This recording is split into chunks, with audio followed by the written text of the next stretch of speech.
The aspiring candidates for the position of Vice President and President of the Central Student Council were finally given the chance to face each other and the Thomasian community in the final day of the UST Halalan 2016 Harapan debates today, April 14, at the Dungan Student Center lobby.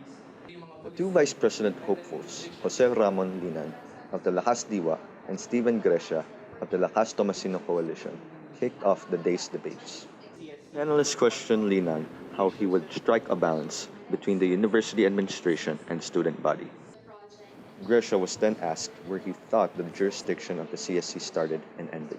Central Student Council, we can only do so much, pero kailangan natin ng tulong from our admin. He was also inquired how he would assure that there would not be any biases in prioritizing issues that concern the Thomasian community.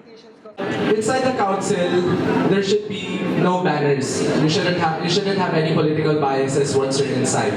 And sa question din naman po regarding equal representation of the students, that's what Lakas Diwa stands for, social democracy.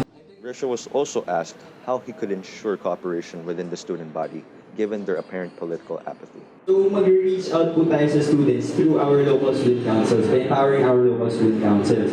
So under openness po, may isa pa po kaming project, yung Kamusta Tomasino, where we will be hosting a series of open forums for the local student councils and university organizations.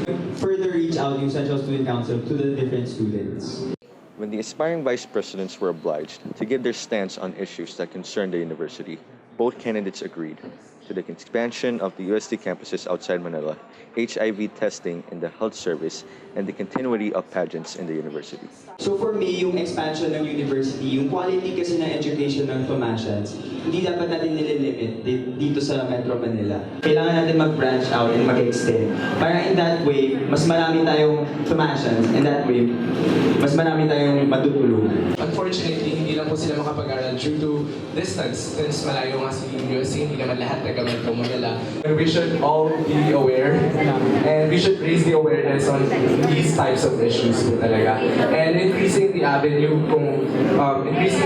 of the people inside our university would really make a difference and would really improve. Po yung connotation sa HIV testing, I think it is for our sake din po as students and as human beings na kailangan ma-safeguard din ng university yung health natin. Candidates, however, unanimously disagreed with having seating arrangements based upon student ranks in their classrooms. It shouldn't be defined by our grades.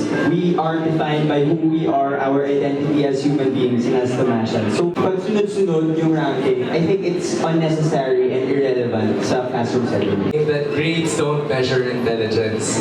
Because we are all aware that there are multiple intelligences.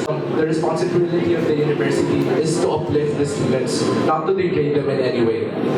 Afterwards, the candidates vying for the highest position as president of the Central Student Council, including Lakas Diwa Bet, Patricia Yee, Lakas Tomasino Coalition, Standard Bearer Janela Love Natates, and the independent candidate Roy Sergio Ray, were finally given the chance to face an eager Thomasian community.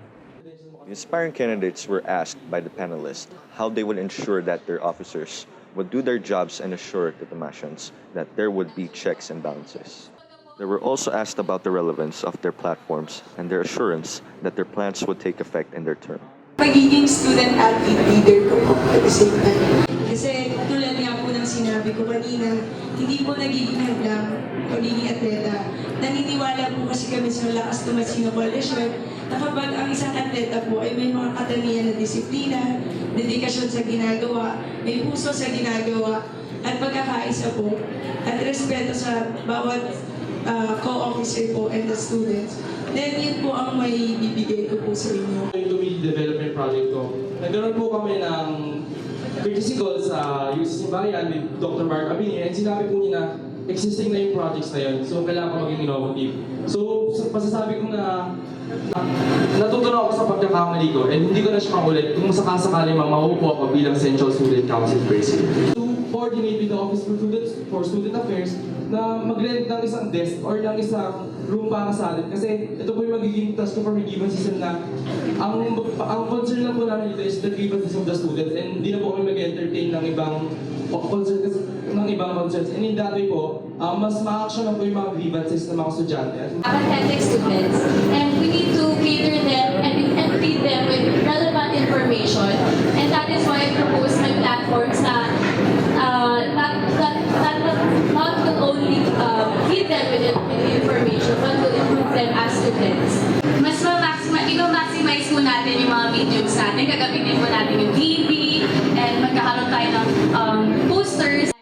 When the presidential candidates were inquired about their stance on issues, they all unanimously said yes to graduate school students being able to vote and run for office in student councils and organizations. Sila nag-aaral and they are part of the Thomasian community naman po. Pare-pares naman po kami ng karapatan bilang isang estudyante po. Po nila kung sino po yung gusto nilang i-vote, and since Thomasian naman po sila din. When asked if they were for the creation of LGBT organizations, Natartes and Ray expressed their agreement while Yi disagreed. We, as a Thomasian, we should respect the university and to obey its regulations and policies. Also uphold the Catholic values. At dapat nire-respeto din po natin kung ano man po yung mga, kung ano po sila. Kasi kung tayo nga po na tinanggap nila as straight or bi or whatever, bakit hindi natin sila kailangan tanggapin?